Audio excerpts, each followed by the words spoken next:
Imagine करो, आपने कई लाख रुपए इन्वेस्ट किए, कारीगरों को बिठाया, 2 महीने में 10,000 पीस का स्टॉक रेडी हुआ और जैसे ही सेल करने का टाइम आया, कस्टमर बोला भाई साहब फैब्रिक अच्छा नहीं है, फैब्रिक में मजा नहीं आया। अब सारा माल आपका गोडाउन में पड़ा है और आप सोच रहे हैं कि गलती कहाँ हो गई। 80% सेलर्स फैब्रिक चूज करने में यही गलती करते हैं और अगर आपको ये गलती नहीं करनी तो इस वीडियो को पूरा देखो।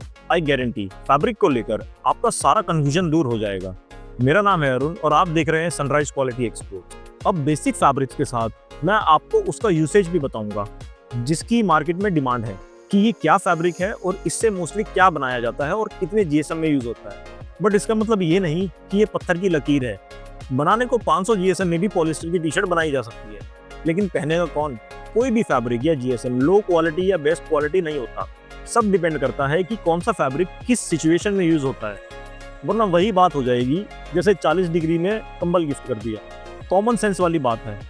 जिम में बंदा प्रेफर करेगा कि कंफर्टेबल और लाइट वेट टी शर्ट हो। 350 जीएसएम होगी तो आने जाने में ही वर्कआउट हो जाएगा। तो सबसे आसान से शुरू करते हैं। पॉलिएस्टर फैब्रिक ये यूज होता है मोस्टली 150 से 200 जीएसएम में और इससे स्पोर्ट्स वेयर या ड्राई फिट की टी शर्ट्स बनाई जाती हैं क्योंकि ये स्वेट एब्जॉर्ब नहीं करता बल्कि हवा में उड़ा देता है। जैसे 180 जीएसएम की फुटबॉल की टी शर्ट्स क्वालिटी भी मिलेगी और गर्मी भी नहीं लगेगी। इन शॉर्ट सस्ता, सुंदर और टिकाऊ। प्रिंटिंग के लिए भी पॉलिएस्टर बेस्ट ऑप्शन है, स्पेशली सब्लिमेशन के लिए। सेकंड है पॉलिएस्टर और कॉटन का ब्लेंड जिसे पीसीबी कहते हैं। मोस्टली यूज होता है 180 से 220 जीएसएम में। ये दोनों फैब्रिक के एडवांटेज एक में आपको दे देता है, यानी एक तीर से दो निशाने। पॉलिएस्टर की लाइफ और कॉटन की फील, इसीलिए ये ड्यूरेबल होता है और प्रिंट भी अच्छा आता है। इसीलिए ब्रांडिंग और कॉर्पोरेट टी शर्ट्स में बहुत पॉपुलर है। मोस्टली मार्केट में यही चलता है। T shirts, lower, hoodie, sweatshirts. अब पीसी में भी अलग अलग क्वालिटी के फैब्रिक आते हैं। फॉर एग्जाम्पल 40% कॉटन, 60% पॉलिएस्टर, या फिर 60% कॉटन, 40% पॉलिएस्टर, या फिर 80% कॉटन। जितना ज़्यादा कॉटन का रेशियो उतना ज़्यादा प्राइस। थर्ड है प्योर कॉटन फैब्रिक और ये मोस्टली यूज होता है 180 से 240 जीएसएम में। ये स्किन के लिए बेस्ट है। बट सेलर टू सेलर एक राज की बात बताऊं, 100% प्योर कॉटन जैसा कोई फैब्रिक ही नहीं होता। कॉटन के जो रेशियो होते हैं वो अपने आप में इतने स्ट्रॉन्ग ही नहीं होते कि फैब्रिक में ड्यूरेबिलिटी आए और वो फिर 4 वॉश के बाद टी शर्ट स्कर्ट जैसी बन जाएगी। तो आपके कस्टमर जाके आपके प्रोडक्ट पे रिव्यूज डालेंगे, वेरी बैड टी शर्ट, 1 महीने में पोचा बन गया। इसीलिए कॉटन के ब्लेंड फैब्रिक मार्केट में यूज होते हैं जिसमें पॉलिएस्टर के साथ ब्लेंड हो जाता है या फिर लाइक्रा के साथ। ये सब थोड़े थोड़े रेशियो में कॉटन के साथ मिलाना पड़ता है ताकि उसकी लाइफ बढ़ सके। इसीलिए जब भी फैब्रिक चूज करते हैं मेंशन करते हैं 40-60, 80-20 या फिर 90% कॉटन। नेक्स्ट है टेरी फैब्रिक। मोस्टली यूज होता है 220 से 240 जीएसएम में और इसकी बनती है ओवरसाइज टी शर्ट्स जो आजकल ट्रेंड में है। ये सॉफ्ट भी है, इसमें टेक्सचर भी है, लुक भी प्रीमियम आती है और ड्यूरेबल भी है। इसके बाहर की साइड प्रीमियम फिनिश होती है और अंदर की साइड लूप का टेक्सचर होता है सॉफ्ट फील देने के लिए। इसीलिए इसे लूप निट फैब्रिक भी बोलते हैं मार्केट में। ये आपको पीसी में भी मिल जाएगा, कॉटन में भी मिल जाएगा और पॉलिएस्टर में भी मिल जाएगा। हम भी मोस्टली ऑनलाइन यही सेल करते हैं। इसकी अच्छी डिमांड है और रिटर्न्स भी कम है। और लास्ट है फ्लीस फैब्रिक। मोस्टली यूज होता है 280 से लेकर 350 जीएसएम में और ये विंटर के कपड़ों के लिए बेस्ट है। इसमें एक आउटर स्मूथ साइड होती है और दूसरी इनर साइड पे ब्लैंकेट जैसा फील देने के लिए रिजिंग की जाती है ताकि कोजी और वार्म फीलिंग आए।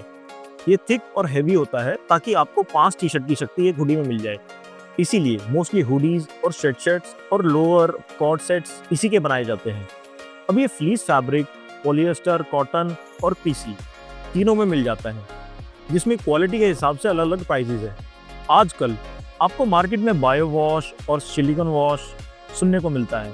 ये सिंपल मैं आपको बताऊं तो बायो वॉश एक प्रोसेस है जिसमें फैब्रिक पे लगी छोटी छोटी फाइबर्स जो कपड़े को रफ और डल बनाते हैं वो नेचुरल केमिकल वॉशिंग से हटा दिए जाते हैं जिससे कपड़े में और ज़्यादा सॉफ्टनेस, स्मूथनेस और प्रीमियम फील आती है। इससे कपड़े पे बूर भी नहीं आता और टी शर्ट बनाने के बाद श्रिंकेज भी नहीं होती। तो अगर आप अब भी कंफ्यूज्ड हैं तो ध्यान कहाँ था आपका? फिर भी टेंशन लेने की ज़रूरत नहीं, हमारी टीम आपको बेस्ट ऑप्शन रिकमेंड करेगी बेस्ड ऑन योर रिक्वायरमेंट। तो अगर आप कस्टमाइज प्रिंटिंग के साथ टी शर्ट्स और हुडीज बल्क में बनवाना चाहते हैं तो व्हाट्सएप या कॉल करें और आप हमसे टी शर्ट्स के सैंपल और इस टाइप के अलग अलग फैब्रिक्स और प्रिंट के डिजाइन के सैंपल्स का सेट भी मंगवा सकते हैं, जिससे आपको एक अच्छी क्लैरिटी मिल जाएगी कि किस टाइप का प्रिंट और फैब्रिक आपको रिक्वायर्ड है। नंबर नीचे शो हो रहा है, पहले 10 कस्टमर पर स्पेशल डिस्काउंट मिलेगा। हमारा proper catalogue, products, printing, packing और प्राइसिंग से रिलेटेड सारी डिटेल्स के साथ आप व्हाट्सएप पे कांटेक्ट करके मंगवा सकते हैं। और डिटेल्स के लिए हमारी वेबसाइट भी विजिट कर सकते हैं sunrisequalityexports.com। इस पे आपको हमारे प्रोडक्ट्स, हमारे प्रिंटिंग ऑप्शंस और अलग अलग फैब्रिक के ऑप्शंस जो मार्केट में ट्रेंडिंग है वो इजीली मिल जाएंगे। इसमें आप देख भी सकते हैं कि हम अपनी फैक्ट्री में किस तरह से काम करते हैं। जब भी आप हमें कोई ऑर्डर देते हैं तो हम किस तरह से उसको प्रोसेस करते हैं, उसकी सैम्पलिंग करते हैं, उसके फ्रेम्स रेडी करते हैं, फिर फैब्रिक को कट करते हैं, फिर उसकी स्टिचिंग होगी और फिर उस पर प्रिंटिंग की जाएगी और फाइनली आपके हिसाब से पैकिंग करके आपको भेज दिया जाएगा। आप अपने क्वेश्चंस कमेंट में लिख सकते हैं और मैं डेफिनेटली उस पर और क्लैरिटी में बात करूंगा। अगर ये वीडियो आपको हेल्पफुल लगी तो लाइक करें, शेयर करें और चैनल को सब्सक्राइब जरूर करें, क्योंकि ऐसी बहुत सारी वीडियोस अब आने वाली हैं। तो मिलते हैं नेक्स्ट वीडियो में, तब तक के लिए हैप्पी मैन्युफैक्चरिंग।